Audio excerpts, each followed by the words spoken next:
Kind of perspective, seems they like the might purposely government's never want controlling to give everything. any other. So at Okay. number 10, we start off strong with Luffy's old bounty of 1.5 billion berries. This was actually Luffy's 6th bounty and happened after he was recognized as Sabo's, further tying him to the Revolutionaries, the most dangerous organization to the world government, and after the events of Whole Cake Island and his defeat of Yonko commander Holy, Charlotte that looks Cracker, insane. whose bounty was 860 million, and Big Mom's strongest commander Charlotte Katakuri, whose bounty was 1.057 billion. With this bounty, Luffy also gained the title of the 5th Emperor thanks to the legend Big News Morgans. As the title suggests, this bounty catapulted Luffy above all Yonko commanders, and only the Yonko were left for him to pass. He's just stacking bounties, To be fair, Luffy was catapulted ahead of all Yonko commanders with known bounties specifically, but we still don't know some bounties like Ben Beckman's, which could potentially be quite high. Number 9 is none other than Yonko Blackbeard at 2.2476 billion berries. This is probably one of the most hyped top 10 lists ever, when number 10 and 9 are Luffy and Yonko Blackbeard, but it's true. Unless Blackbeard's bounty has changed off screen, which is definitely possible as we'll discuss later, his current bounty is less than Luffy's. Blackbeard was previously a member of the Whitebeard. I don't know, I felt like Luffy might be the biggest one, but he's number 10.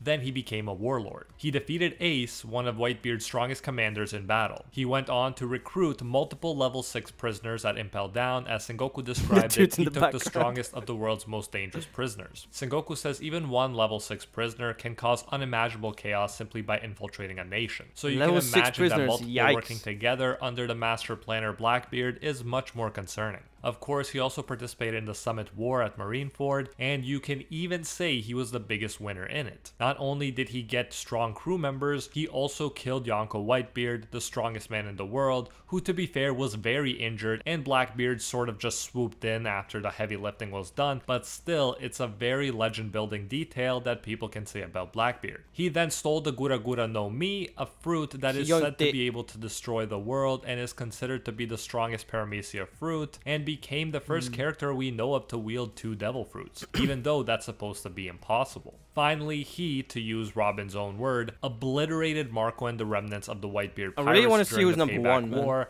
and in doing so solidified his already position like as the 2.4 billion. newest Yonko. Thus, it's no surprise he received such a high bounty. Next, for number 8, number 7, and number 6, we have a 3-way tie, surprisingly. Okay. And now we really start to break from tradition in regards to how bounty levels are determined. Just recently, it's been revealed that Monkey D. Luffy, Eustace Kid, and Trafalgar Isn't this like the newest D. Water Law all received a 3 billion berry bounty. I don't want to take anything away from Kid and Law. They killed it this arc, they've been amazing. Together they beat a Yonko, namely Big Mom, who had a bounty of over 4 billion, so I'm totally cool with their combined bounty being higher than Big Mom's bounty, but the problem is, Luffy got the same bounty even though he took down Kaido alone for all intents and purposes, despite some other characters hurting Kaido a bit before their match. Plus, there's the fact that he did all the job and he got the same bounty. Luffy just awakened the most ridiculous power in the world that the world government arguably fears the most. These bounties only make sense if A, they don't consider the details of the battles, just the fact that these 3 supernova beat 2 Yonko, or B, if the world government wants to avoid putting any extra spotlight on Luffy than absolutely necessary. The latter is probably the case. Whoa!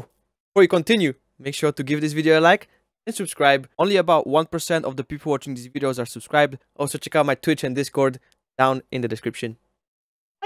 As we saw them freak out over Luffy's Gear 5 aka Awakened Sun God Nika form being featured on his wanted poster, along with the D initial in his name. They want to spin the story like these 3 roughly equal supernova beat these 2 Yonko and that's that. This way they hope to limit the attention on Luffy, the Joy Boy and Warrior of Liberation of the new era, who, if legend is correct, is the biggest threat to the world government because he is destined to free all those under the government's control. Thus, in my view, Luffy, after beating the strongest creature in the world and awakening the most ridiculous power that hasn't been seen in 800 years, deserves the highest bounty we've seen to date. But because it would actually be bad for the government to put the spotlight on the Warrior of Liberation, they purposely used the wanted poster to hide the truth as much as they could, showing that in the end, the wanted posters are but tools for the government to use for their own benefit, propaganda, and not objective or scientific measurements of threat level or strength.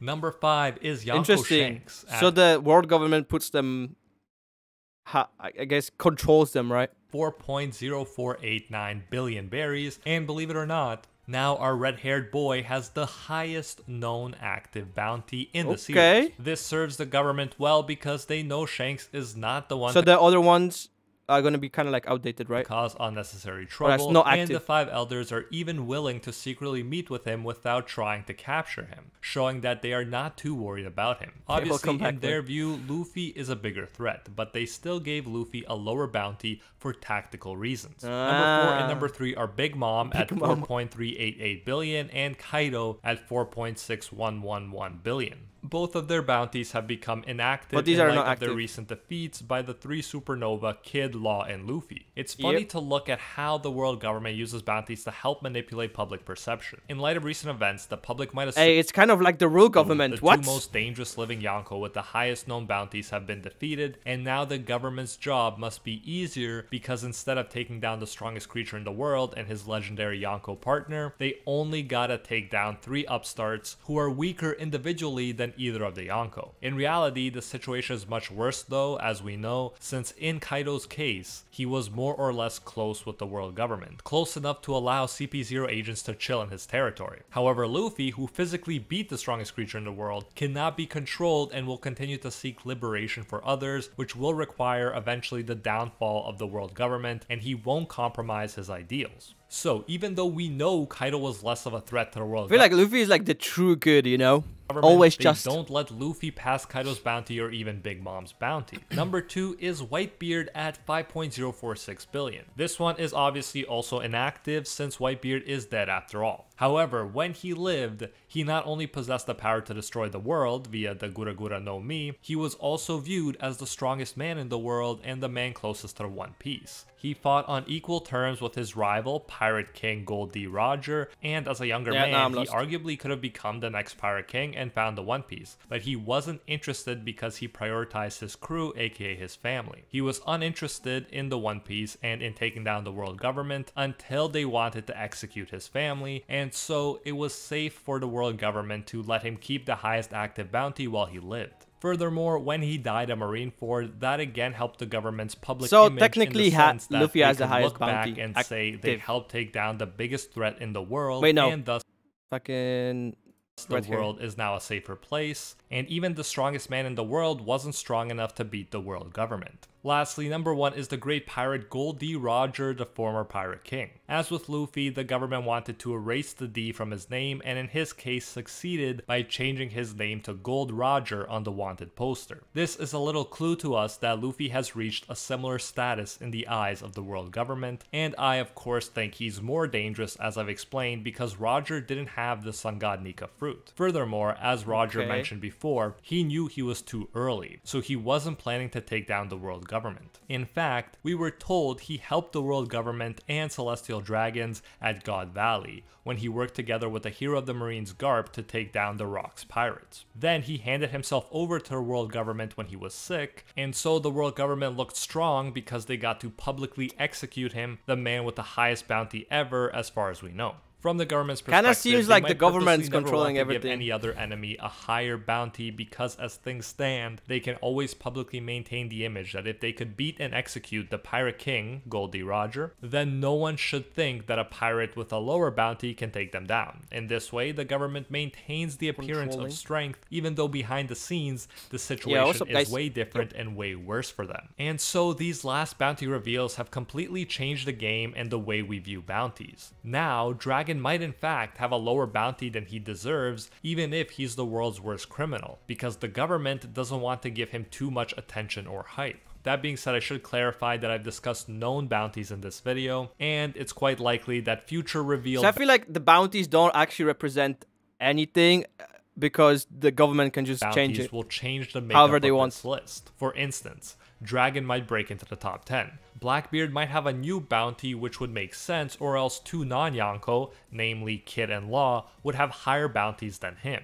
The myth, the man, the legend, Buggy D Clown, who became a new Yonko along with Luffy, also might have a bounty now that gets him into this top 10 list. So I may need to do an updated version sooner rather than later. But for now, just let me know your top picks for who will break into this list. Will Roxy Zebek, will Ben Beckman, will nice Zoro, to learn about that. Thank you for watching this video, and also thank you very much to all of my supporters over at Patreon. If you'd like to see these videos earlier, head on to Patreon, and if you want to see more videos, click the videos here and here for more videos from me.